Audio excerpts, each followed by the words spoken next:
The bulk of today is going to be about the crisis itself. Since an awful lot of newspaper reports and reporters, to be polite, haven't a clue what they're talking about. Most newspapers do not have economics reporters. The few that do long ago discovered that they're not enough. And once the crisis hit, when they needed to cover news in a big way, here's what they did. They took reporters who were doing completely other things and threw them into this, because this is a hot news story. It's like a disaster, an earthquake or something, except it doesn't go away. So it's not over in 3 or 4 days or even a couple of weeks.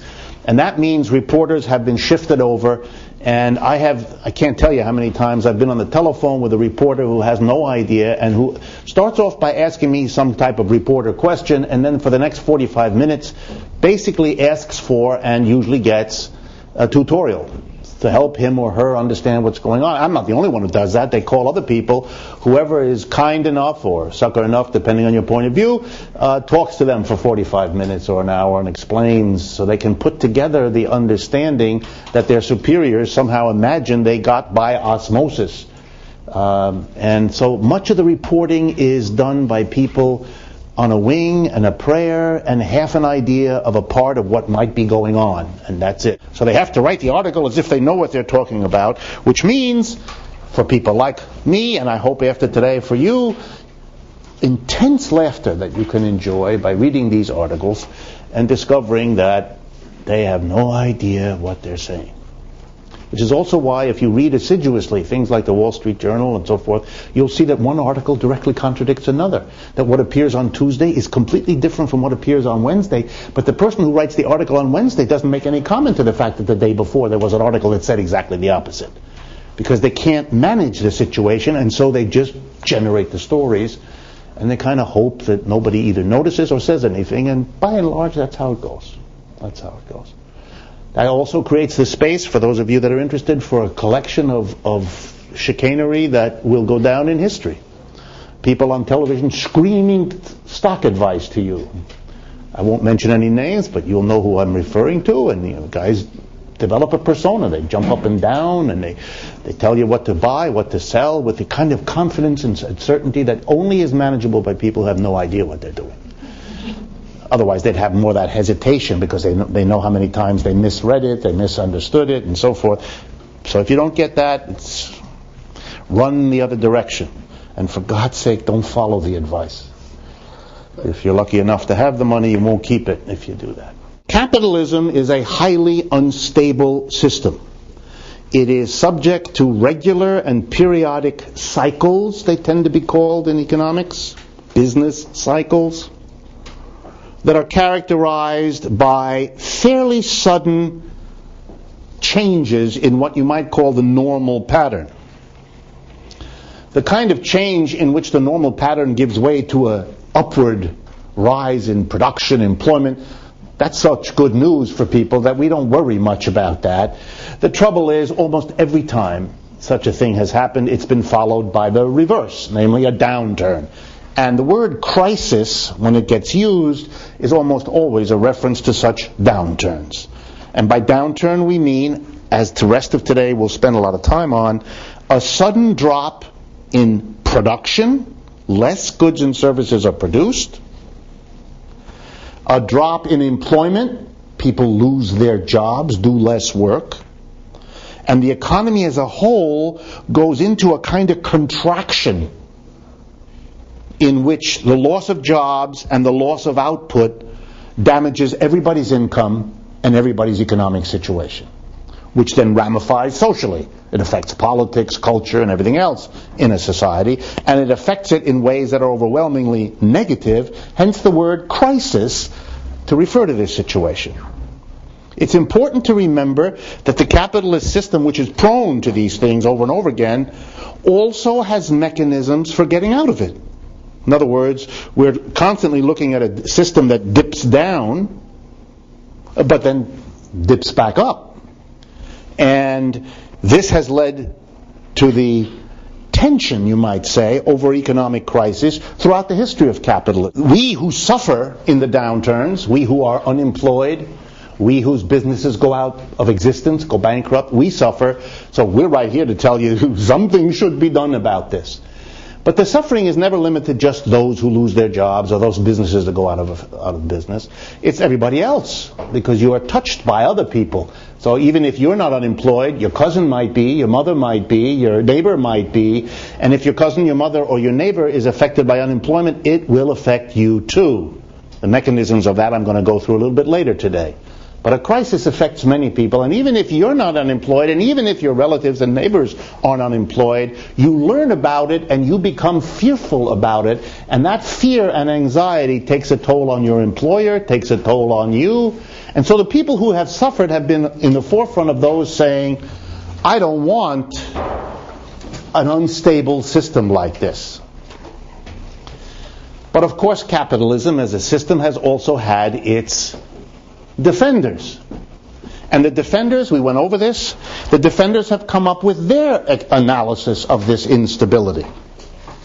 Some of them have made it a little bit like nature. In other words, capitalism cycles are a little bit like storms. I mean, we don't like them and it's unpleasant, but it's in the nature of nature, and it's to be understood that, if it rains, you get an umbrella.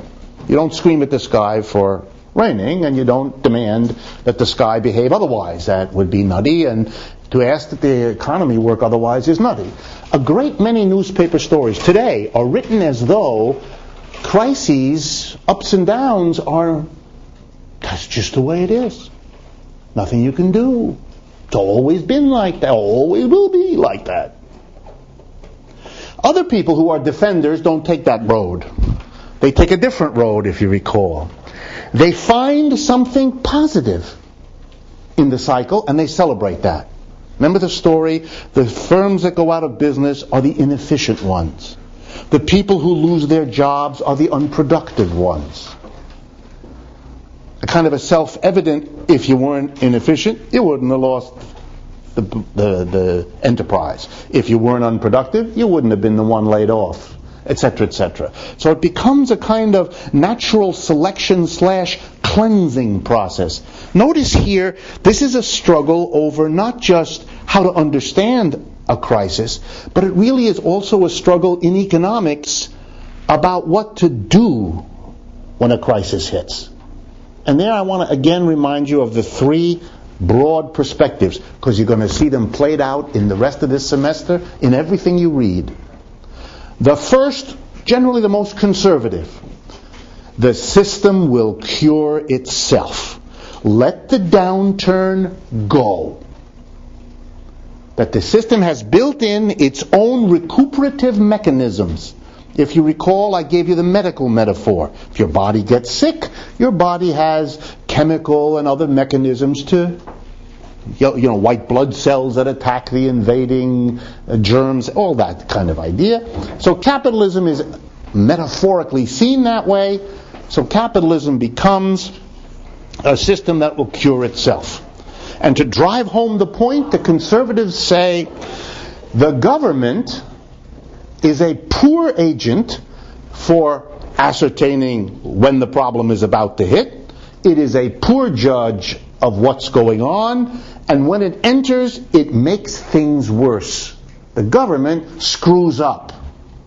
Not to put too fine a point on it. So therefore, even if there's some distress when the cycle happens, when the crisis happens, it's better to let the system fix itself than to have the government called in, because the government will make the problem worse. The liberal, as opposed to the conservative in economics, the Keynesian, as opposed to the neoclassical dominant tradition, the Keynesian / liberals are the ones who say, are you crazy?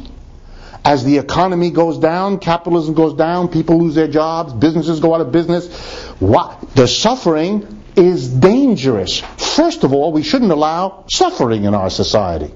Especially because, as you'll see, the suffering in economic downturns is never evenly distributed. Some people suffer a lot, and some people suffer none at all. There are people who make money out of downturns in a capitalist system. So there are people who react and say, no, we cannot allow. That violates our politics, our ethics, our values. And those are liberals, typically. They want to get the government again into suffering. Let me give you concrete examples. Why beat around the bush? There are people today saying, my God, people are losing their homes in foreclosures that are sweeping America. We must help these people. And then you get an image of people thrown out on the street with their mattresses around their feet, and have no place to live. All of it is absolutely true. It's going on in large numbers. You're going to expect many more of these stories to happen here in New York for sure and elsewhere. So there are people who say you cannot let this downturn go because the suffering is impossible. A little harder-hearted kind of version of this is not suffering. Okay, we shouldn't have suffering. That's not so important to these folks. What's important to them is the danger, the political, the social danger, that in a downturn there will be so many people suffering so much that they will get so angry that they don't want any more capitalism and they're not going to stand for it. In other words, these are people who, because of their upset and their suffering, are going to redistribute the wealth right away by removing yours and acquiring it for themselves. By snatching yours, or burning your house down, or whatever. In other words, again, not to spend too much time at this point on it, there's a fear that the liberal cashes in on. He says, or she says to the conservative, it might be nice to let the system fix itself, but we don't know how long that's going to take. We don't know how many people are going to suffer along the way. We don't know how angry they're going to be, and we don't know the political direction their anger will take, and that's not a chance this system can afford to take. So you better bring the government in, even if it doesn't do such a good job, because the alternative is a lot worse. It's social revolution.